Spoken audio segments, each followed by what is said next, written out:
kulanti habboon dhageystayaal kuna soo dhawaada qaybtii labaad ee aan ku akhrinaynay buugga Ayareeb qaybtiisa ka dhaxeeye buuggana qaybtii koobaad ayaad ku maqasheen isirka Soomaalida laakiin haadan magaca Soomaaligu halku ka yimid ayaan markan eegayna anagoo u sii dhabagali doona Soomaalida iyo sida uu kala baxdo qaybta labaad ayaa sidan ku bilaabanaysa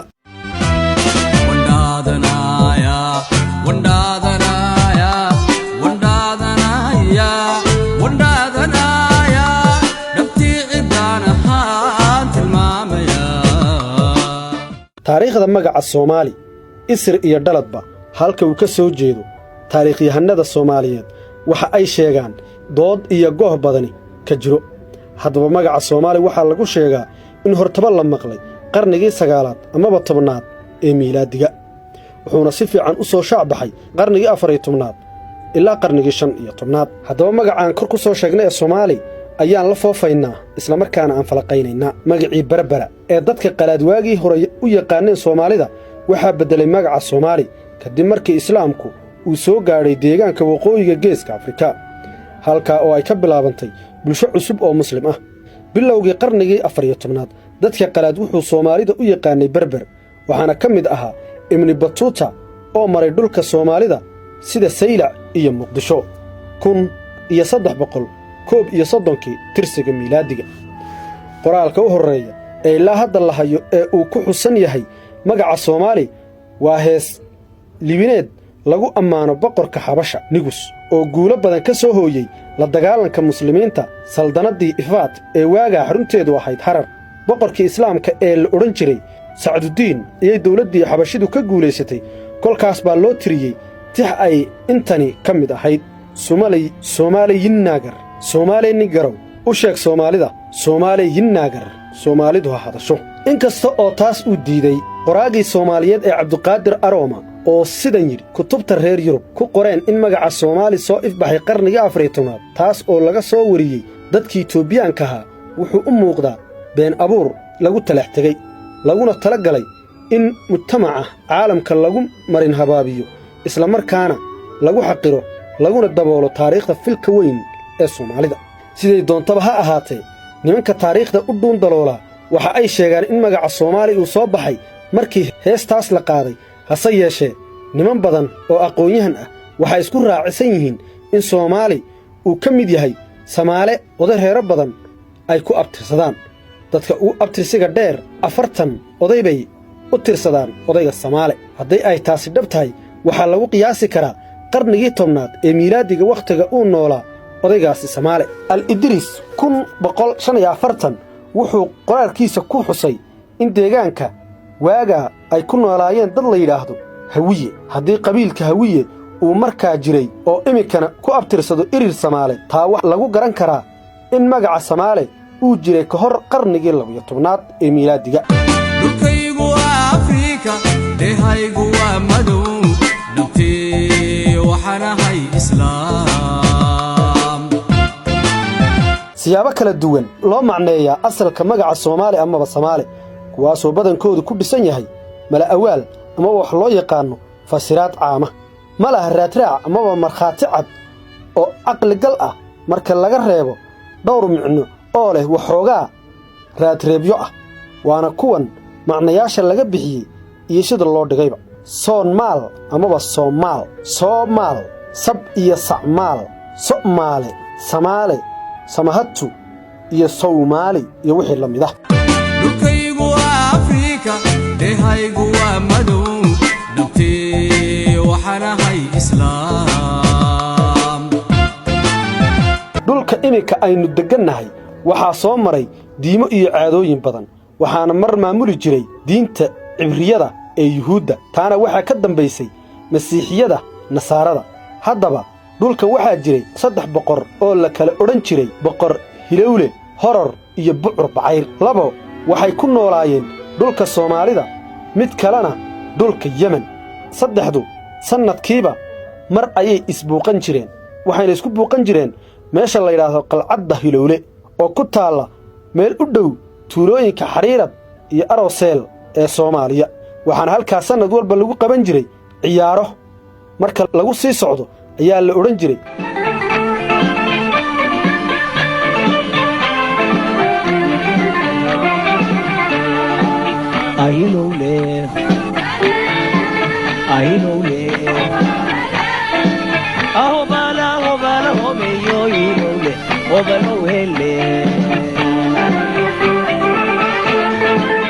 waxaa la odhan jiray ninkaas waa mas oo uu duulaa waana laga cabsoon jiray haddana waa la jeclaa waa ninka ciyaaraha oo dhan u aabba ahaa ciyaartaas waxaa lagu bilaabi jiray helladaahiyow ka kacoo shayddaanow humbaaleeyow inan habla'a horta uboodow hoobaalow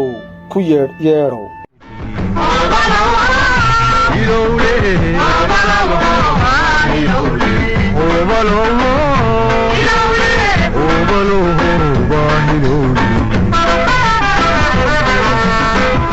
bucur bacayr isaguna waxa uu ahaa boqor dhulkan ka talin jiray wuxuuna lahaa ciidan badan iyo karaamo uu geedaha dhulka ku jiifiyo qayb ka mid ah ciidankaas waxay gaar u ahaayeen samaynta agabka soomaalidu adeegsato dadkuna xoolo ayay kaga iibsan jireen arrintaasi sixirka iyo cilmiga xiddigahana aad ayay u yaqaaneen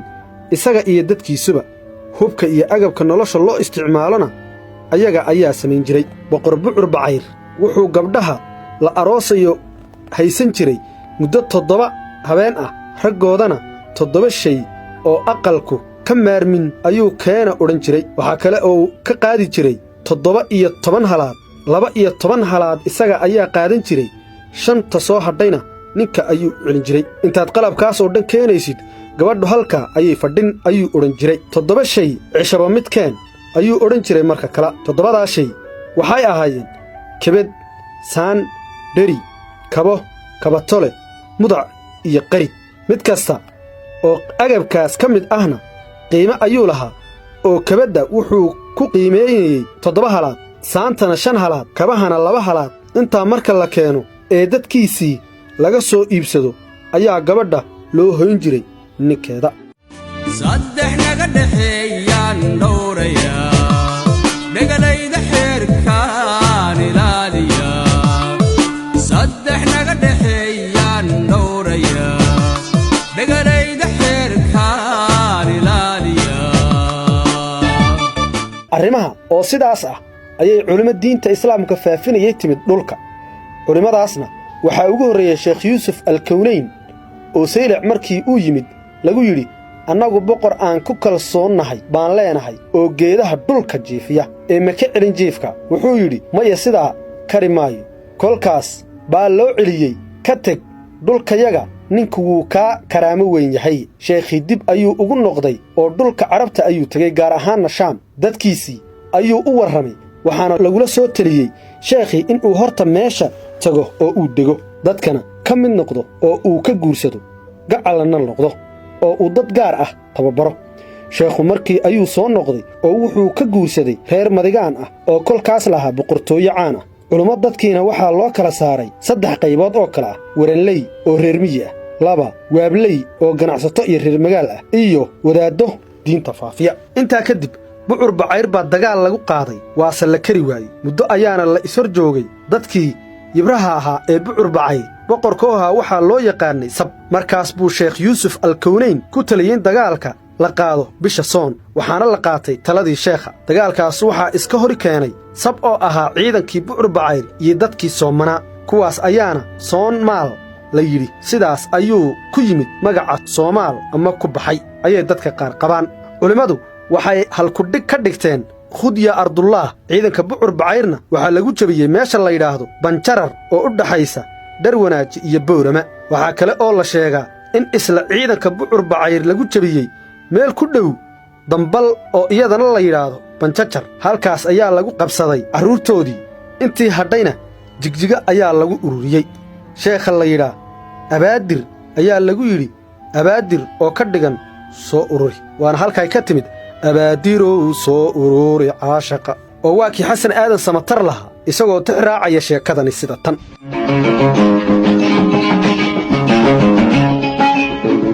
saqadka sheekhii alkumayo abaadirow soo ururi caashaqa saqadka sheekhii alkumayo abaadirow soo ururi caashaqa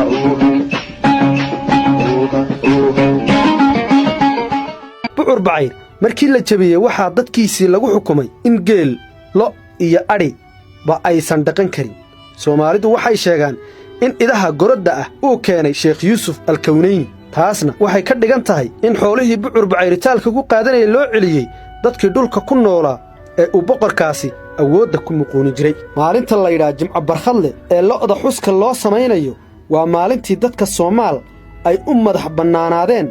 lahaanshaha lo'da iyo geelaba ee laga guulaystay kuwii sabka ahaa sheekh yuusufna sidaas baa loogu xasuustaa dagaalkaasi waayo isaga ayaa sabab u ahaa xoolo yeelashada kuwa ilaah dartii u soomay dadkii sabka ahaa ee laga guulaystay waxaa lagu xukumay oo kale in marka uu qof ka dhinto ay yidhaahdaan xanfaley maba dabayl ayaa hebel naga qaadday oo iyana odhan cid baa naga dhimatay habeenkii ayay aasi jireen maydkooda taas oo ka dhigan in dhulka iyo xoolahaba aynan lahayn sheego kale ayaa iyadna tidhaahda sidan soo socota qarnigii 11aad tirsiga miilaadiga dhulka xeebaha geeska afrika waxaa soo degay rijawaad hindi ah amaba suldaan ama ulhayo dhaqameed diineed ninkaas oo watay ciidan ballaadhan kuna soo horreeyey jasiiradda carabta wuxuu ka soo degay soodinta marin biyoodka baabilmandab isaga iyo ciidankiisa xeebaha soomaaliyeed bay qabsadeen oo ay degeen xilligaasi haddaba soomaalidu waa tafiirtii ninkaas iyo ciidankiisa raggaas oo dhulka ka talinayey ilaa qarnigii 13aad ee tirsiga miilaadiga waaga raggaasi cashuur qaadhaan ah bay ka qaadi jireen amiirkii masqad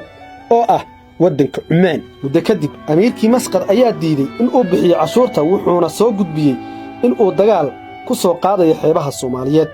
isaga oo wata ciidan tiro badan reer masqad dhulka waxay ku qabsadeen magaca islaamka meelihii xarundiimeedka ahaa ee cawaankaasi wax ku caabudi jirayna way burburiyeen qaarna masaajiid bay u dooriyeen dabadeed dadkii soomaaliyeed diinta islaamka ayay wada qaateen oo ay wada galeen dhiigaygu waa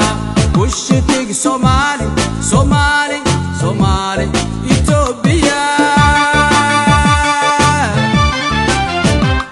dhulkaygu waa Afrika dhehaygu waa madow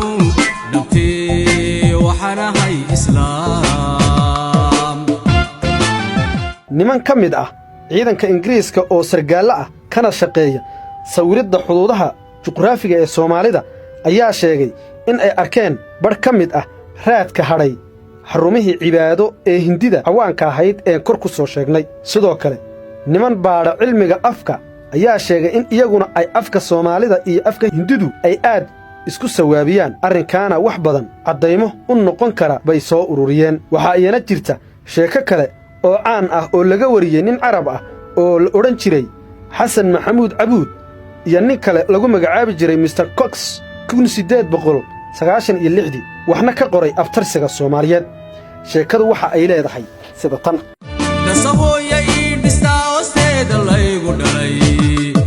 dhaqashadaydu waa shanta maaladuun dasahooya ii dhistaa hoosteeda laygu dhalay dhaqashadaydu waa shanta maaladuun shanta maaladuun magaca soomaalidu waxa uu ka yimid soomaal maadaama soomaalidu dhaqan ahaan ay ku wanaagsan tahay martigelinta marka ay cid u soo marti gasho soomaalidu waxay odhan jireen u soomaal dabadeed magicii wuxuu isu beddelay soomaali waxaase taa diiday cabdiraxmaan arooma oo isagu yidhi sidan luqadyahannada soomaalidu fikradahan waa ay diiddan yihiin waxayna u cuskadeen in weedha geela u soomaal amaba lo'da u soomaal naxwi ahaan af soomaaliga ku khaldanta waayo waxaa saxan in la yidhahda geela u soo lis amaba lo'da u soo lis waxaa kale oo la sheegaa in ay jireen laba walaalo oo helay sac igadh ah si ay caano uga helaan buu midi si ciisa sabay midna wuu maalay kii sasabay baa sab loo bixiyey kii kalena sacmaal baa la yidhi magacaas ayaa waagii dambe isu beddelay baa laydhaahdaa samaale warka sidaa ah waxaa lagu hayaa gobolka bakool ee koonfur galbeed soomaaliya dhinaca kale markaad eegtid magacaas sacmaal wuxuu ku jiraa abtirsiinta beelaha gorgaarte oo ah hawiye sidan baana loogu abtirsadaa hiraab maduble abkaal baradle sacmaal sariir daame iyo gorgaarte dhulkaygu waa afrika dehaygu waa madow dhabtee waxaan ahay islaam taariikhyahannada sida doktor cabdalla mansuur cabdiqaadir arooma iyo maxamed ibraahim axmed liiqliiqato waxa ay sheegaan in uu jiray oday la odhan jiray hiil abroon oo gabadh yar oo diiddan loo guuriyey waa dambe unbaa la arkay gabadhii diiddanayd guurka odayga oo uur leh markaas ayaa odaygii la weyddiiyey sida ay gabadhu uga raalli noqotay wuxuuna ku jawaabay waan sasabay wiilkii ay dhashay gabadhii ayaa sab loo bixiyey gabadhii uurka leh ayay yeelatay kolkaas buu odaygii yidhi way ii samaatay sidaabaana wiilkii labaad loogu bixiyey samaale maxamed cabdulaahi riiraash waxa uu isaguna yidhi waxaa jira dhowr magac oo lamaane ah dabadana uu kaga lifaaqan yahay ereyga maal ereygan oo tilmaama koox farsamo ama sheegaya habnololeed sida tumaal tum iyo maal biyomaal biyo iyo maal muruqmaal muruq iyo maal haddaba sida uu aaminsan yahay maxamed cabdulaahi riiraash soomaal oo ka dhigan so oo la micnaa hilib iyo maal waxaa looga jeedaa koox uu quudkeegu u badan yahay hilib maadaama soomaalida inteeda badani tahay xoolodhaqato quudkeeduna yahay cad iyo caano waa suuragal in uu magacuba sidaa tilmaamayo quudashada hilibka ee soomaalidu waa mid raagaa ah oo ay dhaqanna u lahaayeen sida uu ku sheegay ibnu batuuta kitaabkiisa alrixla oo uu ku xusay in magaalada saylac dadkeeda maalin walba ay qashaan geel fara badan sidaa daraaddeedna waddooyinka magaalada u uriyey dhiigga faraha badan ee meel walba ku daadsan warbixin ciidameed oo la qoray waxaa ku xusan in magaca soomaali uu ka soo jeedo magaca oday ka talin jiray saylac ilaa iyo xaafuun oo la odhan jiray sooma bin tirsooma nagaashi magacan sooma meelo badan baan ku arkaynaa qolada la yidhaahdo gariire samaale oo deggan ceelkarre soomaalida waxay u yaqaaniin sooma gaar ahaan marka ay ka warramayaan taariikhdii hore ee soomaalida qolada kale ee la yidhaahdo gaaljecel abtirsiintooda waxaa ku jira cali sooma iyo abti sooma reerka lawaay iyo lisaan la yidhaahdo oo ka tirsan mirifle abtirsiintooda soomow baa ku jirta magaca samo waa suuragal in uu xidhi la leeyahay magaca sooma waana arrin dhici karta in magaca samaale uu ka yimid labada erey ee samo iyo le sida magacyada samakaab iyo samaroon oo ku jira abtirsiga ciise iyo gadabuursi taa waxaa la mid ah magacda samoolad gu'soore iyo samalaha 15 cisho oo odayadu eegaan kala guurka labada sano inta badan roob amaba la'aantiis bay ku kala eegaan dad baa qaba in magaca soomaali uu ka soo jeedo samay iyo leh taas oo tusaale u ah in ninka soomaaliga ahi aanu had iyo jeer ka tegi karin hubkiisa dhulkaygu waa afrika dehaygu waa madow dhabtee waxaan ahay islaam aqoon-yahanno badan baa aaminsan in magaca soomaalidu uu ka soo jeedo erey carbeed oo ah shimaal oo ka dhigan waqooyi magaca shimaal waxaa ka dhex muuqda abtirsiga jilib ka tirsan beesha ajuuraan oo ku abtirsada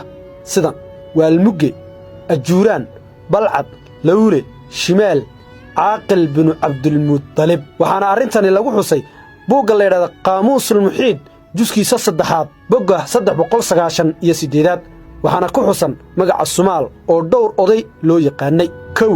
nin madax ahaa oo la odhan jiray shidaad baa dharbaaxo nin kale il kaga riday markaas baa shidaad loo bixiyey alladii samala caynuhu oo ah weedhaf carabi ah kii isha ka riday ayayna la micno tahay sidaa baanu ku caan noqday ayaa la yidhi 2 abusumaal alcadawi oo asalkiisu ka soo jeedo cali binu abidaalib 3 sumaal bin cawf oo ka fircamay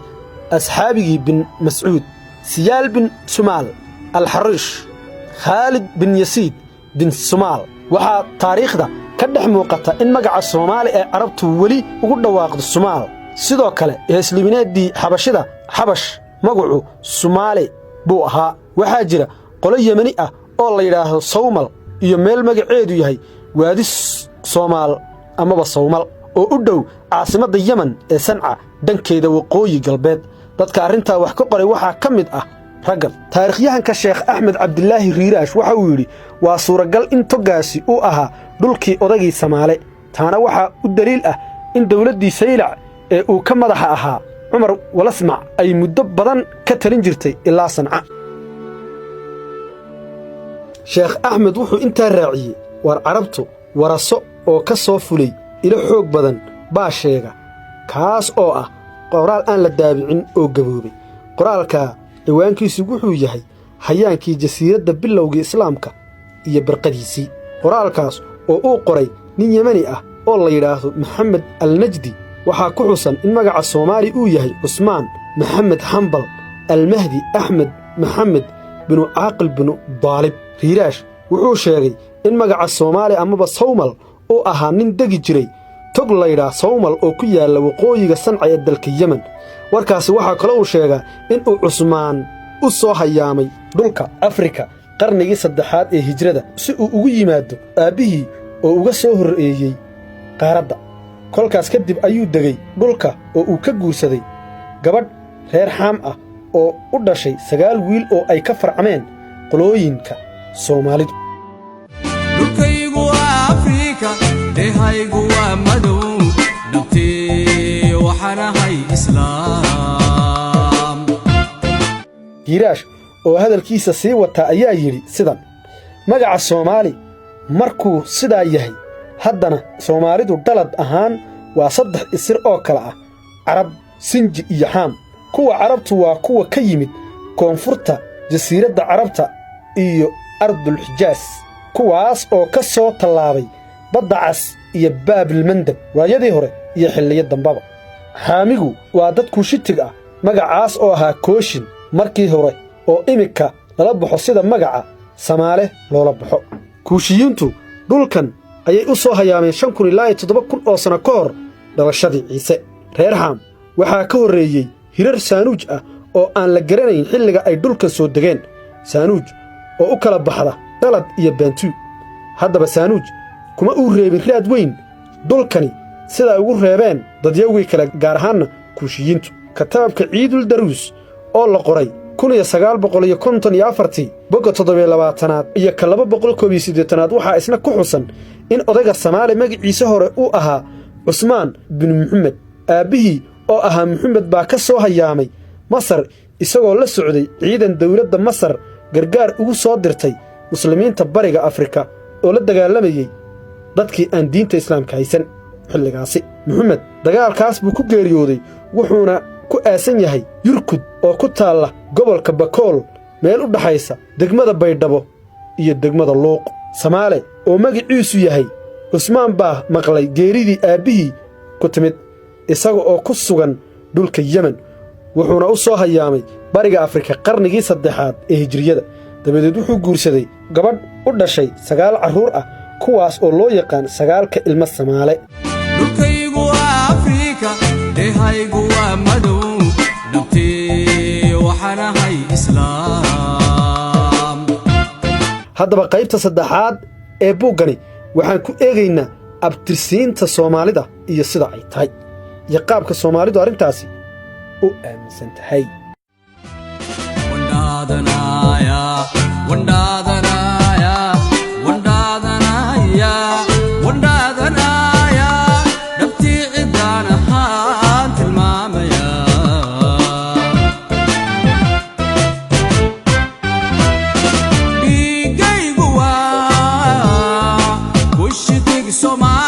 Somali Ethiopia